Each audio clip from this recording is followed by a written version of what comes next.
се обидел да избега од полицајците. При апсењето давал отпор, а го запреле бидејќи пренесувал мигранти. 24 годишен македонец се уапсен во Грција, во близина на грчко-турската граница, откако бил забележан дека со неговото возило, комбе со македонски регистарски таблици, сакал да внесе во Грција 11 нелегални мигранти, 8 од Иран и 3 од Ирак.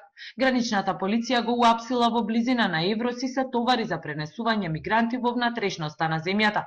Поконкретно во организираната акција полицајците го уапсија 24 годишниот, бидејќи управувајќи со возило пристигна и се обиде да преземе 11 нелегални мигранти и да ги внесе нелегално во внатрешноста на земјата, соопштуваат од грчката полиција.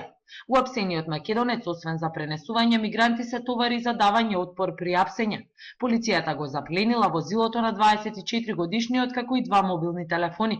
Македонецот ќе биде сослушан во граничната полиција во близина на Еврос, а ќе биде изведен пред јавен обвинител во грчкиот град Александруполи. Останува нејасно дали 24 годишниот македонец имал намера мигрантите да ги остави во Грција или пак нелегално да ги внесе во Македонија. За вестите на Канал 5 од Атина, Сања Ристовска.